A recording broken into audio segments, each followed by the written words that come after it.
Al rey Aurelio le sucedió en el año 774 el noble Silo, cuyo único mérito era estar casado con Adosinda, hija de Alfonso I el Católico, situación que con toda probabilidad decantó la elección en su favor. Fijó el rey Silo su residencia en Pravia, abandonando la capitalidad de Cangas de Onís. El historiador asturiano Constantino Cabal, en su obra sobre Alfonso II el Casto, evoca la familia ilustre de Adosinda, la que venía del tronco de Pedro, duque de Cantabria. Pedro, Fruela y después él, pero en la propia sangre de Adosinda, además de la sangre de Pelayo, al ser hija de Ermesinda, había sangre de Alfonso, hijo de Pedro. Muerto el rey Silo en el 783, fracasó el intento de la reina Adosinda de elevar al trono a Alfonso, hijo del rey Fruela I y nieto de Alfonso I y la hija de Pelayo, Ermesinda. La elección recayó en Mauregato, hijo bastardo de Alfonso I. En su reinado rechazó una fuerte incursión musulmana. Y Sánchez Albornoz afirma sobre este hecho que Alfonso era muy joven y en su camino se cruzó un medio hermano de Adosinda, hijo como ella del cántabro Alfonso, pero concebido por él con una sierva. Pereda de la Reguera, por su parte, afirma que en el reinado de Mauregato hay que situar la parte más activa de la vida de Beato de Liébana. Fue un reinado de estancamiento de los objetivos de la Reconquista. Con la muerte de Mauregato en el año 789, accedió al trono Bermudo. Sobrino de Alfonso I el Católico y hermano del rey Aurelio, era hijo de Fruela y en consecuencia nieto de Pedro, duque de Cantabria. Tras una dura derrota ante los musulmanes, prefirió regresar a su antiguo estado clerical y abandonar el trono.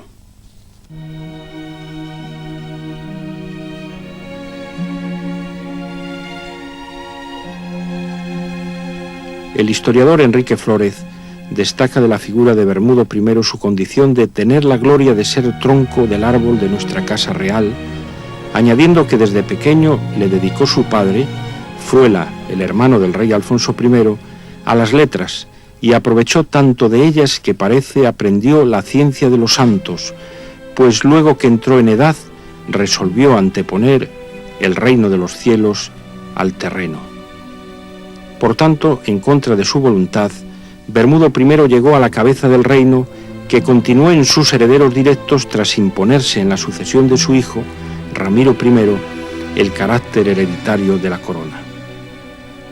Tuvo a su lado al tantas veces postergado Alfonso, el hijo del rey Fruela y nieto de Alfonso I, al que había confiado el mando de las fuerzas cristianas, que con el sobrenombre del Casto fue elegido rey.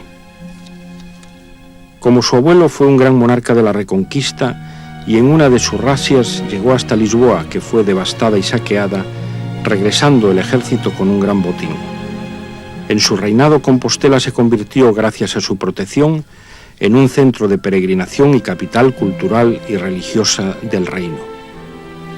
Trasladó a Alfonso II la capital del reino a Oviedo, dotada de buenas rutas de comunicación y con fáciles accesos a los agrestes refugios de los picos de Europa.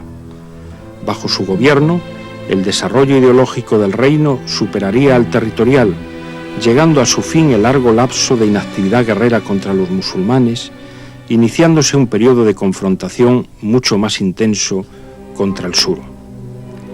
Del fomento de lo religioso surgió un ideal esencial para la Reconquista, que aunque estuvo presente en los primeros momentos del nacimiento del primer reino cristiano, Alfonso II fue capaz de impregnar con fuerza ese idealismo para alcanzar un saldo positivo en su largo reinado. En la Crónica de España por Alfonso el Magno, escrita en el siglo IX, puede leerse que durante su largo reinado vivió sobrio, casto, sin mancha, glorioso, amado de Dios y de los hombres. Su espíritu glorioso subió al cielo.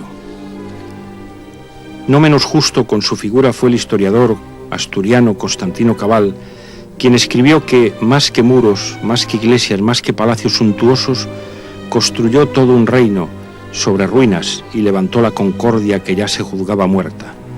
Fue la figura de mayor tamaño de la Reconquista. La Reconquista tuvo prehistoria. La historia empezó con él. Muerto Alfonso el Casto sin descendencia, pasó la corona al hijo del rey Bermudo, Ramiro I, que debió vencer una revuelta interna, tras la cual se hizo proclamar rey, siendo coronado a la manera gótica. Para la historiadora asturiana Isabel Torrente, este triunfo de Ramiro marcó un hito en la monarquía cántabro-astur, ya que su triunfo llevó parejo el definitivo de la dinastía de Pedro de Cantabria sobre la de Pelayo, concurriendo en él, según el historiador también asturiano Paulino García Toraño, ser el único varón vivo de la dinastía cántabra. Con Ramiro I se dio por tanto vía libre a la sucesión hereditaria, abandonándose la sucesión electiva. De Ramiro I arranca pues la línea dinástica destinada a perdurar durante 12 siglos, una casa real representada en la actualidad por don Juan Carlos I.